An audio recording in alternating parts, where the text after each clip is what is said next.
dans le prochain épisode de Un si grand soleil. Tandis qu'Elliot se remet de son overdose, Camille avoue son secret à Kyra. De son côté, Anissa est manipulée par Léo. Attention, les paragraphes qui suivent contiennent des spoilers sur l'épisode d'Un si grand soleil diffusé demain soir sur France 2. Si vous ne voulez rien savoir, ne lisez pas ce qui suit. Vendredi 24 décembre dans Un si grand soleil. Elliot se confie à Charles à l'hôpital. Elliot reprend connaissance après avoir failli succomber à une overdose de médicaments.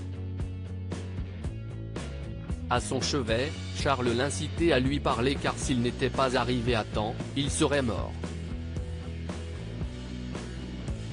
Là, Elliot lui répond qu'il aurait mieux fait de le laisser mourir. Il lui confie alors vivre un enfer depuis 2 ans, il est devenu la marionnette du procureur Berthier, qui se sert de lui pour des missions d'infiltration en le faisant chanter. S'il n'obtempère pas, il retournera en prison. Or ses tâches consistent à dénoncer des gens, et sa première victime a été la mère de Sam, la femme qu'il aimait. Depuis, cette dernière l'a quitté, son demi-frère et sa belle-mère ont fui sans laisser de traces, et son projet de bar prend l'eau. Face au désespoir de son ami, Charles l'encourage à se reprendre en main, prêt à l'aider à se sortir de cette impasse. Il lui rappelle qu'il s'est toujours sorti du pétrin avec brio par le passé, et qu'il ne doit pas baisser les bras maintenant. Léo utilise Anissa après avoir passé la nuit avec Léo, ignorant qu'il s'agit de l'homme de main du dealer qui utilise sa mère comme une nourrice. Anissa lui laisse son numéro de téléphone et lui propose de la rappeler la prochaine fois qu'il voudra passer du bon temps avec elle. Ravi, Léo appelle ensuite Bruce, le second de Marvin, et lui révèle qu'il s'est rapproché de la fille de Yasmine pour mieux la contrôler et surveiller ses allées et venues.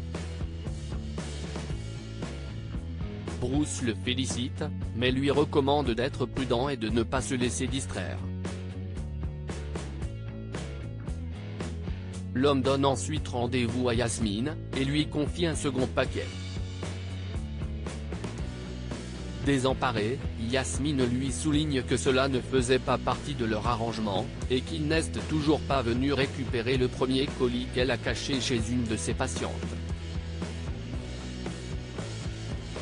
Bruce la somme de ne pas s'inquiéter, et lui demande d'être patiente. De retour à l'hôpital, l'infirmière peine à cacher sa nervosité à ses collègues. Alors que Claire s'apprête à finir son service et rejoindre Florent pour passer le réveillon en tête-à-tête, Jeannette lui apprend qu'un de ses collègues est contagieux et ne pourra pas assurer sa garde ce soir. Hélène se propose alors de la remplacer en échangeant avec elle sa garde du lendemain.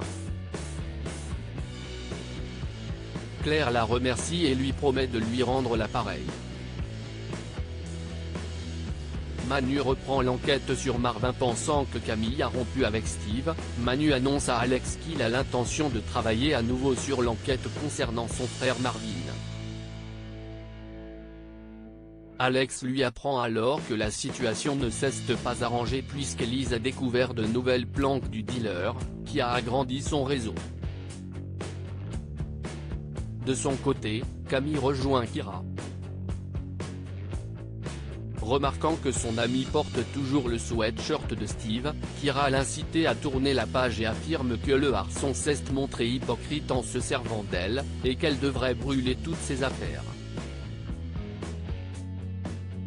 Camille lui demande alors si elle peut tenir un secret, et lui avoue que Steve et elle ont décidé de se voir en cachette pour ne pas que son frère ait des problèmes.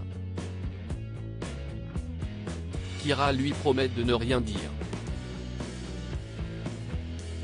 Si Camille trouve la situation plutôt excitante, Steve, très heureux de la retrouver, la met en garde car son frère pourrait décider de la faire surveiller s'il a le moindre doute sur le fait que Manu continue de le traquer.